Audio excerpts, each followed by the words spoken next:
오늘 살필 말씀은 베드로 전서 3장입니다. 3장 18절부터 22절까지 말씀을 낭독하고 그 말씀을 생각해 나가겠습니다. 그리스도께서도 한 번 죄를 위하여 죽으사 의인으로서 불의한 자를 대신하셨으니 이는 우리를 하나님 앞으로 인도하려 하심이라. 육체로는 죽임을 당하시고 영으로는 살리심을 받으셨으니 저가 또한 영으로 옥에 있는 영들에게 전파하시니라. 그들은 전에 노아의 날 방주 예비할 동안 하나님이 오래 참고 기다리실 때 순종치 아니하던 자들이라. 방주에서 물로 말미암아 구원을 얻은 자가 몇 명뿐이니 겨우 8명이라. 물은 예수 그리스도의 부활하심으로 말미암아 이제 너희를 구원하는 편이 곧 세례라. 육체의 더러운 것을 제하여 버림이 아니오 오직 선한 양심이 하나님을 향하여 찾아가는 것이라. 저는 하늘에 오르사 하나님 우편에 계시니 천사들과 권세들과 능력들이 저에게 순복하느니라. 오늘 읽은 말씀에 보면 참으로 힘이 나고 위로가 되는 말씀으로 가득합니다. 사도는 우리가 가야 할 목적지가 어디인지, 그것은 하나님을 향해 있죠. 그리고 그 목적지에 도달하기 위해서 우리에게 두신 능력이 무엇인가? 그것은 그리스도의 한 번 죽으심으로 분명히 나타났습니다. 그로 인해서 세상의 권세도 사단의 권세도 땅에 떨어지게 되었습니다. 분명 배경은 어두운 듯 보입니다. 하지만 그 무채색 같은 어두운 배경이 오히려 주인공인 성도들의 삶을 더 밝고 더 다채로운 색채로 도드라지게 만들고 있습니다. 마치 어둡고 음습한 세상 속에 한 줄기 빛이 쫙하니 비추면 저희가 따뜻한 곳이구나 하고 단박에 알 수 있는 것처럼, 그렇게 세상 속에 살아가는 사람들에게 햇볕이 비치는 따뜻한 양지가 바로 여기 있다 하고 알려주는 것 같은 그런 그림들이 묘사되고 있습니다. 대표적으로 20절인데요. 그 말씀을 보면 노아의 날이 나옵니다. 사실 노아의 방주가 그런데요. 한번 이미지를 머릿속에 그려보시죠. 망망대해보다도 더 광활한 수면 위에 유영하듯 방주가 떠 있습니다. 세상의 가장 높은 산까지라도 심판의 물에 모두 다 잠겨버린 때입니다. 물로 심판하시기 전에 하나님께서 노아를 통해 얼마나 많은 시간 동안 하나님의 심판을, 구원의 일들을 전하고 또 전했습니까? 그럼에도 사람들이 그 말씀에 전혀 반응하지 않았거든요. 오히려 조롱하고 무시하고, 그러면서 심판이 임하던 당일까지도 사람들은 자기들이 살아오던 그 방식을 버리지 않았습니다. 자기들이 이제까지 아주 능력 있게 살아왔으니까 이것이 진리다, 이것이 정말 과학적 사실이다, 이렇게 믿고 그 방식대로 먹고 마시고 장가가고 시집가고, 그렇게 어제 태양이 떠올랐으니까 오늘도 분명 그럴 것이라는 그런 확실한 신념을 가지고 심판의 날에도 전혀 두려워하지 않고 그렇게 살아가는 것입니다. 그런데 하나님께서는 정하신 시간을 조금도 지체하지 않으셨습니다.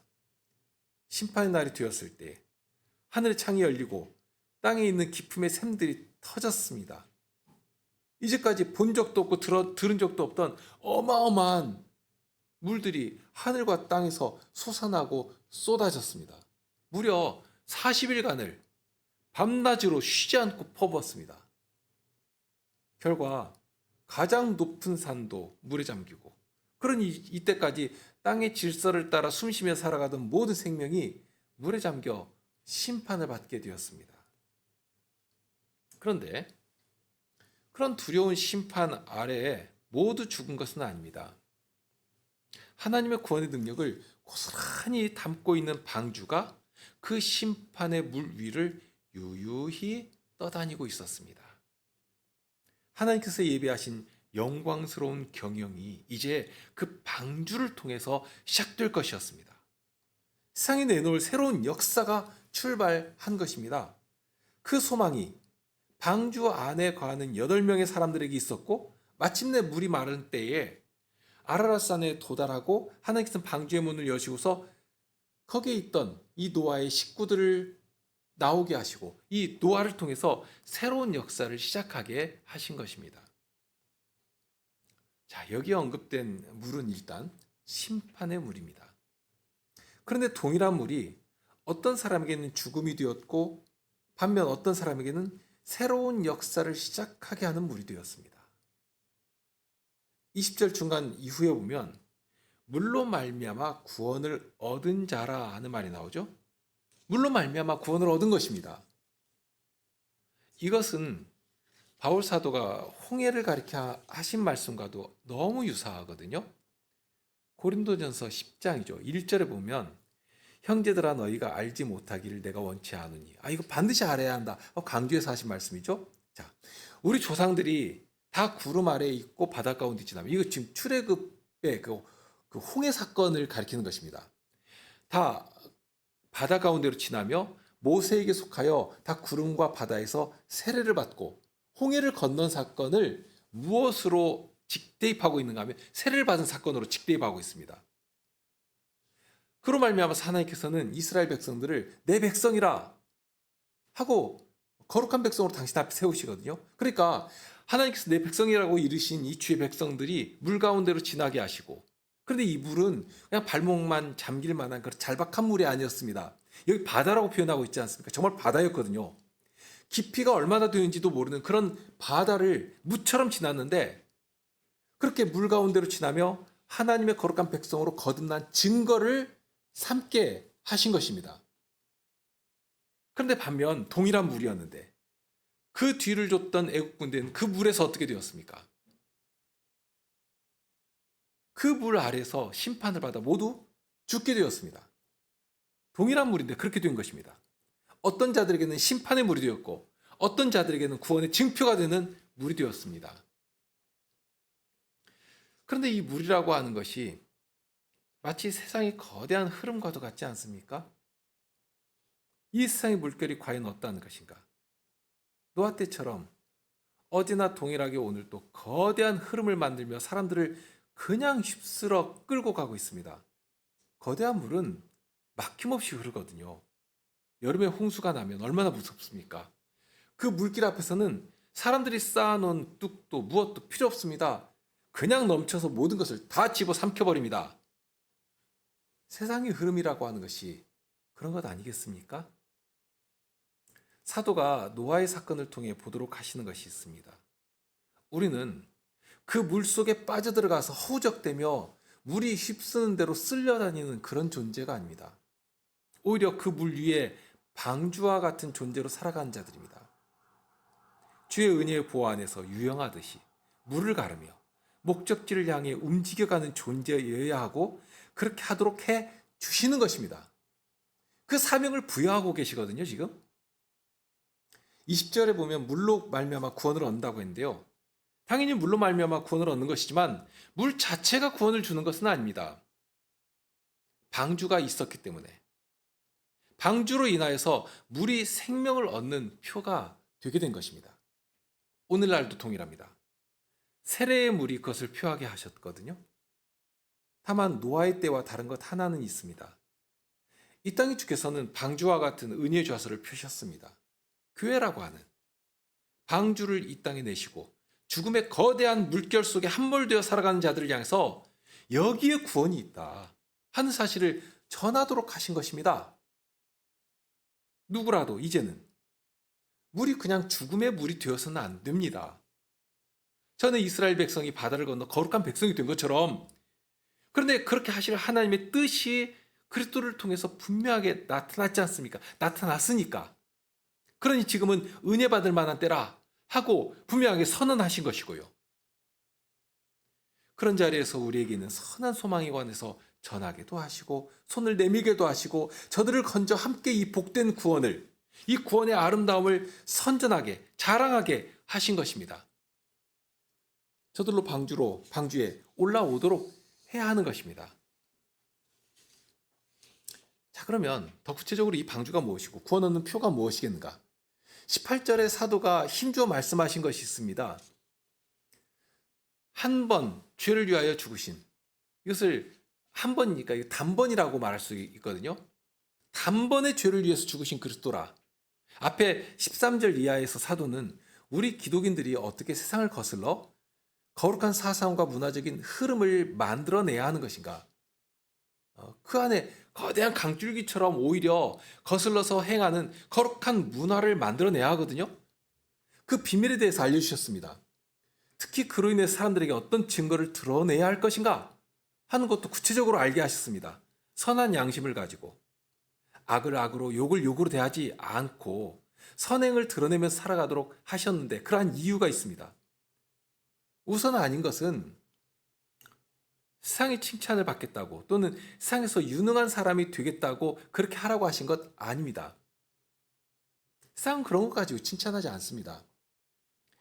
자칫 그런데 그런 점을 얼마나 많은 사람들이 강조하는지 모릅니다. 교회도 행복주의나 성공 신학에 매립되어 가지고 부흥하고 거대한 군집을 만들어서 실력을 행사하도록 하고 그러면 그것이 하나님께 영광이 되는 것처럼 그런 식으로 사람들을 호도하게 만들고 있습니다. 예수님께서 하신 말씀이 그대로인데요. 천국 문 앞에 서서 자기들도 안 들어가고 또 들어가려고 오는 자도 못 들어가게 만들고 하는 그런 일을 하고 있단 말입니다. 자, 오늘 읽은 말씀에서도 강조되어서 나온 사실이 있는데요. 이렇게 하신 이유가 18절에도 나오고 20절에도 나옵니다. 모든 것의 정점, 목적지에 우리가 바라봐야 할 그 표대에 하나님이 계십니다. 하나님을 향해서 움직이도록 하고 있습니다. 18절에 그리스도께서 그런 고난을 받으신 이유가 무엇인가? 우리를 하나님 앞으로 인도하려고 그러신 것이다 하고 알려주십니다. 그리고 21절에도 보면 그렇게 물을 통해 세례를 받는 것도 하나님을 향해서 우리가 선한 양심을 따라 선을 행하며 살아가는 것도 하나님을 향해 움직여 가는 것이기 때문에 그렇게 하는 것이다 하고 알려주십니다. 베드로 사도는 후에 베드로 후서에서 이 비밀을 아주 신비한 용어로 다시 알려주시거든요. 거기 후서 1장 4절에 보면 이로써 이 보배롭고 지극히 큰 약속을 우리에게 주사 이 약속으로 말미암아 너희로 정욕을 인하여 세상에서 썩어질 것을 피하여 신의 성품에 참여하는 자가 되게 하려 하셨으니 하셨습니다. 일단 세상은 썩어질 세상입니다. 분명 그렇죠? 그리고 그 세상을 우리로 하여금 살아가도록 하신 것이고요. 그런데 그 썩어질 세상과 함께 우리가 망하면 어떻게 되겠습니까? 우리의 정욕대로 살면 우리의 정욕대로 행하면 그렇게 된다는 것입니다. 그런데 이제는 아닙니다. 썩어지지 않을 뿐만 아니라 그러니까 썩어지지 않는다는 것은 아주 기본입니다. 그것은 기본이고 오히려 어디까지 가는가? 신의 성품에까지 참여한 자가 되게 하신다 하고 알리십니다. 신의 성품이라고 하면 하나님의 본성 혹은 하나님에게 있는 타고난 기질이라고 말할 만한 그런 것들입니다. 만물 가운데 홀로 높으신 영광이 하나님께 있는 것인데 그런데 그런 정도의 준하게 하나님과 성품에서조차 방불한 그런 정도에까지 여기 참여한다는 말이 그런 것이거든요. 하나님과 함께 가면서 하나님과 이게 대면하여서 마치 친구처럼 사귐을 나누는 그런 것입니다. 하나님과 친구처럼 사귀는 일에 아무런 장애가 없을 정도까지 된다는 것입니다. 얼마나 놀라운 일입니까? 정말 신비스러운 일이죠. 그런데 그렇게 하시겠다는 것이거든요. 그런데 그런 소망이 있는데 그런데 지금 우리를 보면 얼마나 부끄럽고 그렇습니까? 생각하는 것도 그렇지만 행하는 것은 더 말할 것이 없습니다. 그런데 세상에서 썩어질 것을 피하게 하시는 것이고 그리고 마침내는 성품에서까지라도 하나님과 방불한 자리에 이르러서 하나님과 친구처럼 사귀기에 아무런 부족한 것이나 어려움이 발생하지 않도록 그렇게 해 주신다 하고 말씀하신 것이니까 이것이 얼마나 놀라운 약속인가 말입니다. 그런데 이 일이 먼 훗날 우리가 죽어서나 일어난 일이 아닙니다. 사도는 이미 우리 가운데 이루어지는 이 놀라운 변화에 대해서 말씀하고 계시거든요. 이미 시작된 것이고 이 시작되었다고 하는 것은 마치 엄마가 식구들에게 맛있는 식사를 먹이기 위해서 음식을 만들 때 먼저 이렇게 맛을 보지 않습니까? 간도 보고, 그래서, 이거 맛있게 되었다. 그러면 함께 식탁에 앉아서 온 식구들이 아주 즐겁게 그 맛있는 음식을 먹게 될 것인데요. 그런데 그보다 앞서 먼저 간도 보고 맛도 보고, 이거 참 맛있게 되었다 하고 미리 충분히 알 수 있게 되지 않습니까? 그와 아주 유사한 일이 되는 것입니다. 이미 이루어지고 있기 때문에, 있으니까 주님께서 약속하신 말씀은 틀림없다. 그럼 반드시 되는 것이다 하는 것입니다. 여기 하나님께 나아가는 것, 하나님을 향한 선한 양심의 간구라고 했습니다. 간구한다는 표현 자체가 가지고 있는 의미가 있는데요. 간구라고 하면 이 말 자체가 어떤 간절한 열망이 있어야 나오는 건 아니겠습니까? 뭐 관심도 없고 뭐 소용도 없고 그러면 간구가 나올 수가 없는 것이죠. 그런데 평소부터 그것 하고 싶고 갖고 싶고 막 몸이 그냥 막 끓어오릅니다. 그런 것들을 가지고 하나님께 나가는 것입니다. 하나님께 간절히 구하고, 그러면 하나님께서 우리의 간구에 귀를 기울이시고 우리의 손을 들어주시고 그렇게 하나님을 향해서 움직여 나가도록 해주시는 것입니다. 돈 벌고 성공하고 출세하고 그런 것만 간절히 구하는 것이 아니라 하나님의 선하신 뜻이 내 안에서 살아 움직이고, 그러니 내가 간절히 구하는 그것이 하나님의 마음에 아주 흡족하게 기쁨이 되는 것이고, 여기에 우리와 하나님과의 사이에 어떤 괴리되는 것이나 이격되는 것이 없이 아주 매끄럽게 연결되는, 그러니 얼마나 복되고 얼마나 능력이 있는 일이 되겠는가 하는 것입니다. 분명히 이거 불가능할 것 같은데 이미 시작하도록 해 주셨다 하고 하시거든요. 그리고 정말 신의 성품에까지 참여케 하실 것입니다. 어떻게 확신할 수 있는가? 그리스도께서 보이신 본을 보니까 이것이 틀림이 없는 일이 됩니다. 18절에 말씀하신 그 말씀이 그 근거가 됩니다. 앞에 17절까지는 성도가 살아가는 현실이 어떠한 것인가를 잘 보여주셨습니다. 세상은 변함없습니다. 우리가 선으로 대한다고 해서 세상도 우리를 선으로 대하리라 하는 기대를 하면 안 됩니다. 오히려 더 이용하려고 더 무시하겠죠. 조롱할 것입니다. 사단의 본질이 그렇습니다. 하나님 나라를 대적하고 하나님의 구원 경영을 망하게 만들기 위해서 무엇이라도 하는 것이니까, 그러니 성도들을 더 집요하게 공격하는 것입니다. 세상에 물들게 만들고 따라하게 만들고 좌절하게 만들고 세상을 흠모하게 만들고 부러워하게 만들고 이렇게 할 것입니다. 그런데 그런 세상에서 선한 양심으로 살아가라고 하십니다. 그런데 이 선한 양심을 가지고 살아가라고 하는 말씀이 굉장한 선언과도 같은 말씀이거든요. 왜 그런가 하면 양심으로 살아간다고 하는 것은 아무나 할 수 있는 일이 아닙니다. 자유인만이 누릴 수 있는 특권입니다. 이 시대에는 종이나 노예가 없지만 종이나 노예는 아무리 양심이 있어도 양심대로 살아갈 수 있습니까? 없죠. 만약 자기 양심대로 산다고 했다가는 주인의 발길질이나 채찍만 날려올 것입니다. 근데 유사하게도 오늘날 사회에서는 그런 일이 다반사로 일어나기도 합니다. 예를 들면 회사에서도 그런데요. 회사에서 무슨 우리가 종이 되어서 일하는 건 아니지 않습니까? 그럼에도 불구하고 양심의 자유를 따라서 무엇이라도 분별하면서 일을 할 수 있는 것인가? 그렇게 살기가 참으로 힘이 들고 어렵습니다. 어떤 때는 불의한 일을 보고도 눈을 감아야 하기도 하고요. 심지어 그런 일에 나를 이용하려고 하는 그런 일도 있고요. 그런 때마다 괴롭고 이거 때려치워야 하나 하는 그런 자괴감이 몰려오기도 합니다. 차라리 몸이 불편하고 몸이 힘든 것은 참을 수 있는데 이 양심이 괴로우면 사람을 죽이는 일이 되거든요. 양심의 가책이 들기 시작하면 견딜 수가 없게 되는 것입니다. 살아있기 때문에 그런 것입니다. 물론 다 같은 양심을 가지는 것은 아니기 때문에 어떤 사람들은 정말 짐승이나 다를 바 없이 그렇게 된 사람들도 뭐 있는 것입니다. 그런데 이 양심이란 말이 우리가 좀 조심해야 할 것이, 이 양심이라고 하는 말도 서양의 개념과 동양의 개념에서 약간 차이가 나거든요.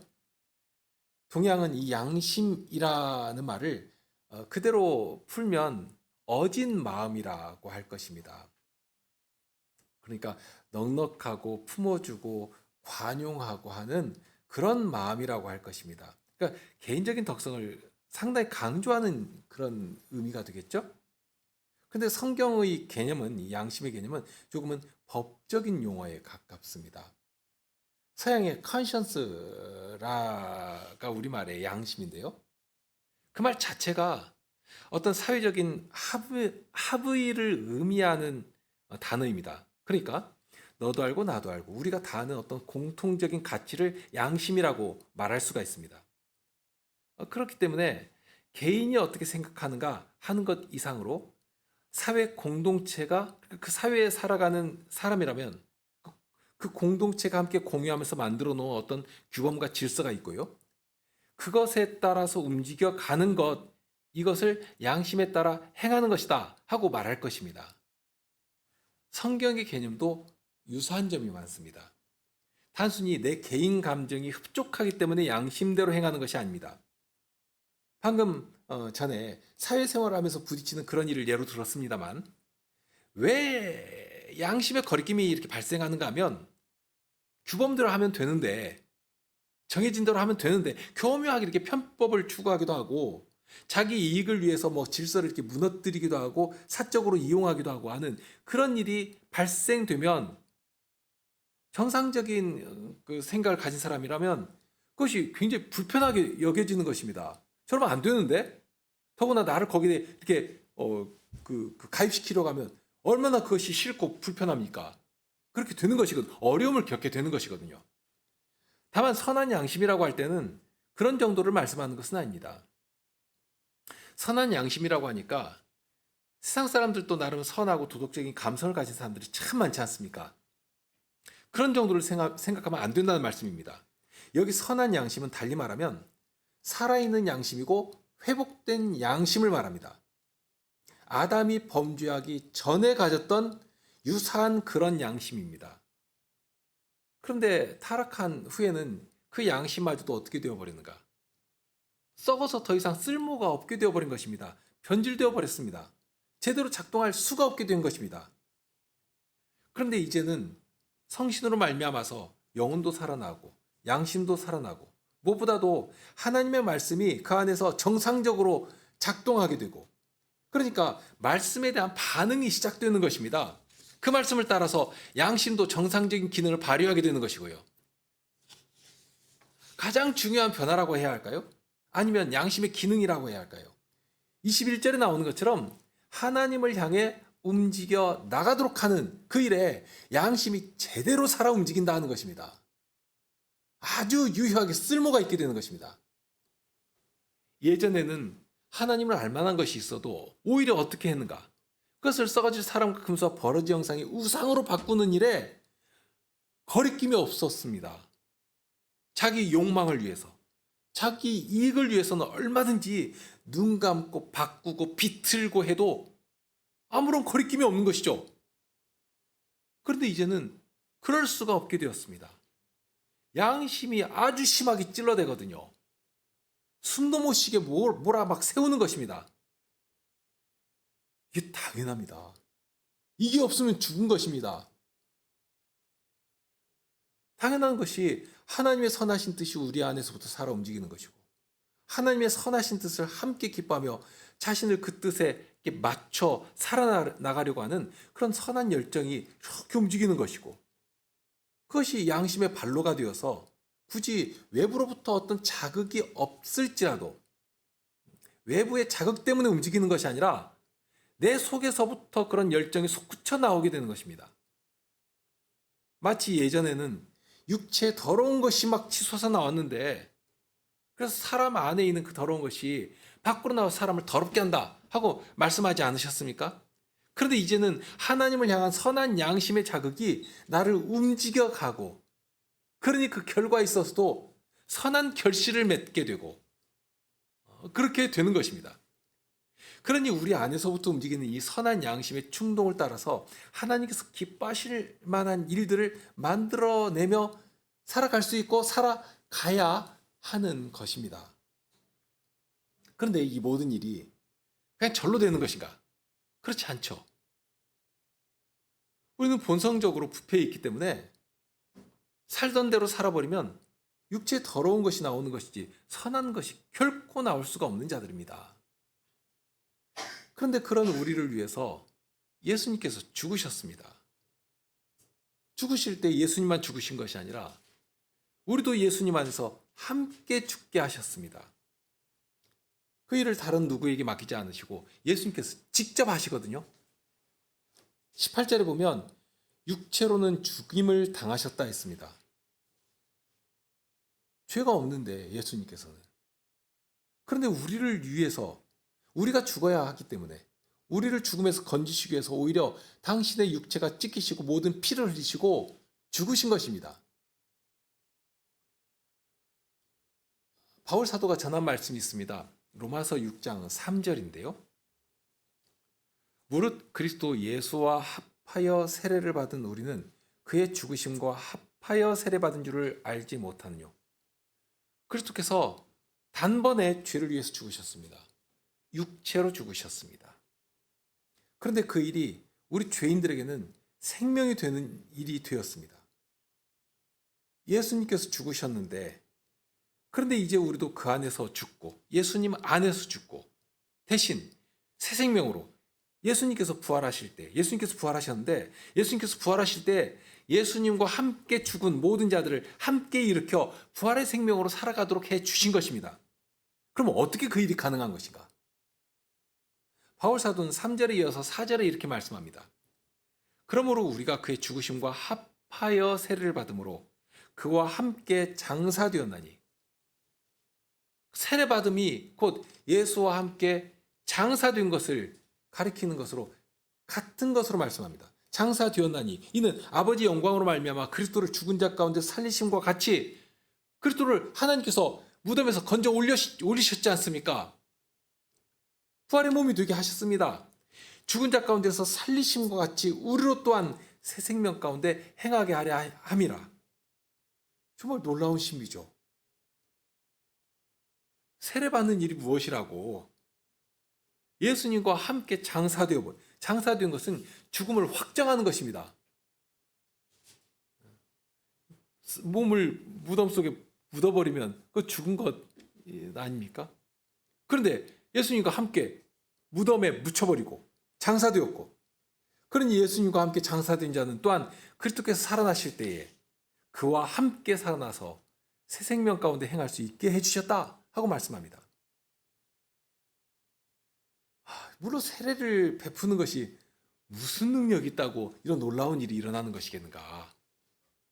그런데 예수님께서 명령하신 대로 물로 세례를 주니까, 예수님께서 세례 주라고 명령하시지 않습니까? 교회에 그 일을 위탁하신 것이고요. 그래 예수님 말씀에 따라서 순종해서 교회가 세례를 주니까 세례의 물이 우리를 죽게 하고 예수 그리스도와 함께 장사되게 만들고 동시에 그리스도의 생명이 연합된 자로 살게 새 생명으로 살아가게 해주신 것이다 하고 알게 하신 것입니다. 하나님께서 처음 만물을 만드실 때 말씀으로 만드셨습니다. 사람을 지으실 때도 흙으로 빚으시죠. 다른 생물들은 말씀으로 명령하시니까 그냥 거기 존재하게 된 것이지만 사람은 하나님 형상으로 지음받게 하시려고 직접 이렇게 빚어서 만드십니다. 다만 그것이 끝이 아니고 당신의 호흡을 그 코에 불어 넣으시면서 비로소 살아있는 생명이 되게 해주셨습니다. 정말 사람은 하나님의 호흡하심에 직접 연결된 존재로 하나님 입에서 나오시는 모든 말씀 아니면 살 수 없는 그런 존재로 지으신 것인데요. 그런 것처럼 여기 우리를 거듭나게 하실 때에도 옛 본성은, 죄의 옛사람은 죽도록 하신 것이고, 그럴 때에 그리스도께서 당신의 말씀으로, 복음으로 그 일을 하시는 것입니다. 처음 창조를 말씀으로 하신 것처럼 새로운 창조도 우리에게 들려주신 이 복음으로 하시는 것입니다. 우리의 생명 되시는 그 말씀을 전해주시면서 회개하여 세례를 받도록 하시고, 순종하여 세례를 받으면 아무런 차별 없이 예수님과 연합한 자가 되게 하십니다. 그러니 예수님께서 죽으실 때 홍수의 물 아래에서 모든 사람이 죽은 것처럼, 홍해의 물 아래에서 이미 죽은 것처럼, 나의 썩어질 옛사람은 그리스도와 함께 거기 십자가에 못 박아 죽은 것이고, 예수 그리스도와 함께 장사된 것이고, 죽게 하시고, 예수께서 부활하실 때에 아버지로부터 얻으셨던 그 생명을 우리에게 입혀주셔서 이제는 살아있는 생명으로, 마치 처음 아담이 하나님의 호흡으로 생명이 된 것처럼, 그런데 이제는 아담과는 비교할 수 없이 영광스러운 하나님의 영신 성신님께서 친히 우리와 함께 하시면서 아예 본질적으로 예수 그리스도와 연합된 몸으로, 부활의 생명으로 정말 신의 성품에까지 참여할 만한 자격을 넉넉히 가진 그런 존재로 살아가게 해주신 것입니다. 대단한 자격과 영광 아닙니까? 우리로 그리스도의 생명을 나타내게 하신, 여러분들이 그런 존재거든요. 세상이 어디에서 그리스도를 보며 하나님 나라의 일들을 맛보며 알 수가 있겠습니까? 없습니다. 그런데 그런 세상을 향해서 여러분들 보내셨지 않습니까? 여러분들의 입에 손에 봉사해서, 입에 말에 증거해서 예수님의 어떠하심이 나타나도록 해 놓으신 것입니다. 이미 시작하셨거든요. 예수님이 죽으실 때 그 일을 위해서 죽으셨고, 우리를 살리시기 위해서 살아나신 것입니다. 그런 예수님이시니 이 부활이 얼마나 영광스럽고 권능이 있는 일이 되겠습니까? 정말 어디에서라도 이 사실을 알리고 전하기를 바라시는 것이죠. 그러니 이제까지 주의 백성들을 겁박하며 사망의 권세로 끌고 가던 자들, 정말 육체의 썩어질 욕심을 위해 종노릇하며 살아가도록 만들었던 이 사단과 사망의 권세와 그런 자들의 모든 도모를 일거에 무효케 하시고 망하게 하신 것입니다. 그러니 19절 말씀처럼 그렇게 하신 것입니다. 주의 백성들을 위해 이루신 이 놀라운 구원의 사실을 옥에 있는 영들에게, 전에는 욥의 말씀도 지난주에 읽으셨을 것인데요. 감히 사탄이 하나님의 사람 욥을 참수하기 위해서 하나님의 곳까지라도 이렇게 나아가지 않습니까? 그렇게 간 것이지만 이제는 그럴 수가 없게 되었습니다. 하나님 예수님께서 저들을 하늘에서 떨어뜨리시고, 그러니 이미 누가복음 10장 17절 이하에 이런 말씀도 하신 것인데요. 70인이 기뻐 돌아와 가로되 주여 주의 이름으로 귀신들도 우리에게 항복하더이다. 예수께서 이르시되 사탄이 하늘로서 번개같이 떨어지는 것을 내가 보노라. 내가 너희에게 뱀과 전갈을 밟으며 원수의 모든 능력을 제어할 권세를 주었으니 너희를 해할 자가 결단코 없으리라. 그러나 귀신들이 너희에게 항복하는 것으로 기뻐하지 말고 너희 이름이 하늘에 기록된 것으로 기뻐하라 하시니라. 아직은 예수님께서 고난받기 전이시거든요. 성신님을 선물로 주시기 전입니다.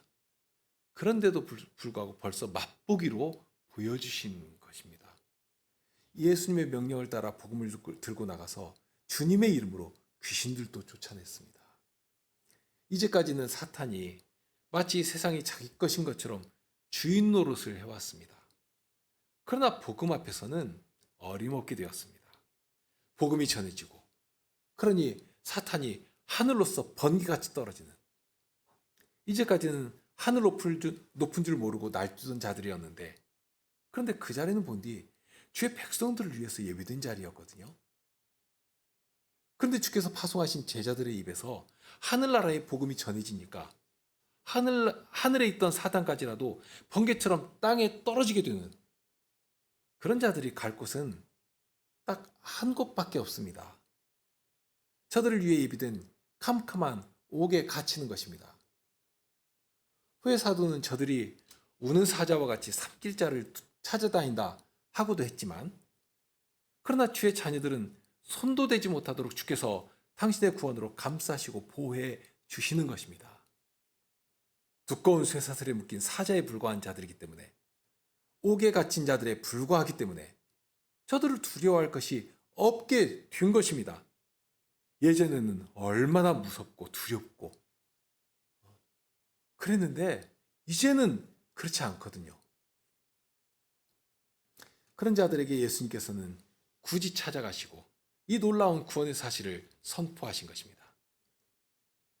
지난 오후에도 말씀드렸지만, 여기 옥에 있는 영들에게 선포한 것이 무엇이겠는가?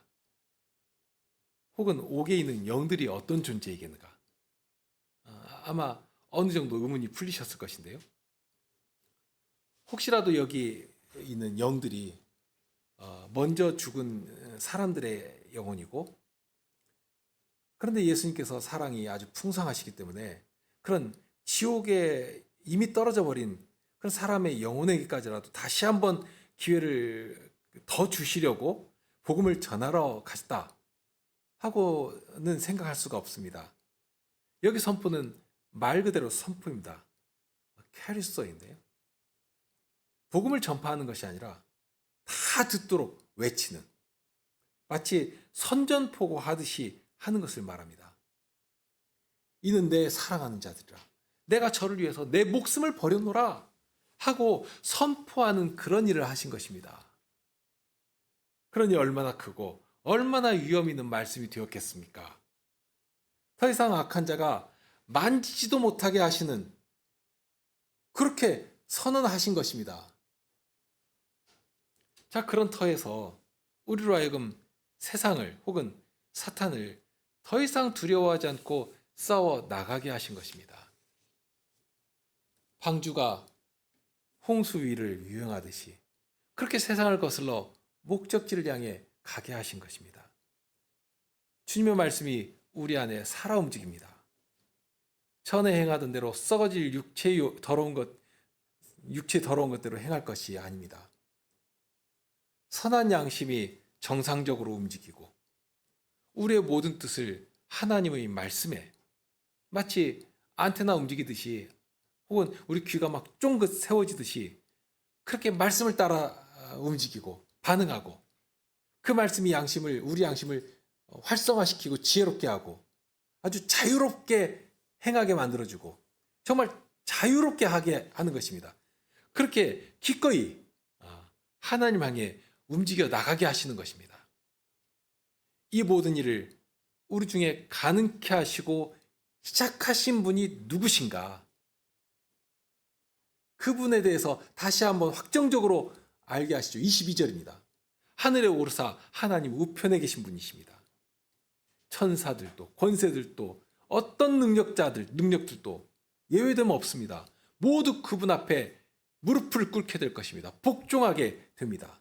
할 수밖에 없습니다. 그런 분이 바로 우리를 살리시기 위해서 단번에 죽으신 그리스도라 말씀입니다. 그러니 우리가 어떠한 태도로 그리고 어떠한 정신을 가지고 세상을 바라봐야 마땅하겠습니까? 어떤 심정으로 이 불쌍한 이웃을 바라보며 우리 안에 있는 이 선한 소망에 대해 전해야 마땅하겠는가 말입니다. 우리는 말 그대로 그리스도의 전사들입니다. 증인들입니다. 하나님 나라를 전하며 알리는 주의 사자들입니다. 그 일을 위해서 주님께서 우리를 부르신 것이고요. 교회로 세우신 것이고 영원토록 우리와 함께 하시겠다 약속해 주신 것입니다. 우리가 어떤 자로 부르심을 받았는가? 우리의 능이 어디로부터 나오는 것인가? 하는 것을 이런 말씀에서 잘 배우시기를 바랍니다. 참으로 주님만이, 정말 단번에 우리를 위해서 죽으신 우리 주님만이 우리의 생명이시고 우리의 보장이 되십니다. 함께 기도하실까요?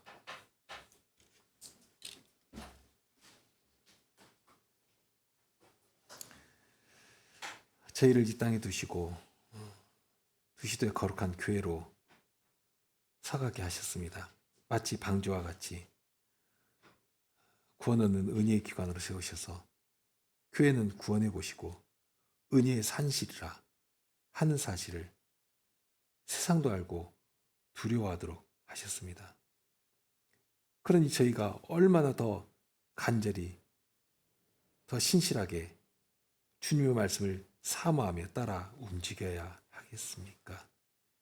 저희가 더욱 주님을 알게 하시고 주님의 선하신 뜻을 마음에 두며 무엇이라도 그 말씀의 이끄심을 따라 순종하는 그런 자들이 되게 하여 주옵소서. 스스로 무엇을 하겠다고 하는 생각을 버리고 주님의 뜻을 배우며 헌신하는 일에 더욱 힘을 쓰는 저희가 되게 하여 주옵소서. 한 번에 다 알지 못할지라도 주님의 말씀을 묵상하며 되새기며 순종하며 그렇게 더욱 깊은 도리에 자라는 저희들, 저희 교회가 되게 하여 주옵소서. 우리 주님 예수 그리스도의 이름으로 기도드립니다. 아멘.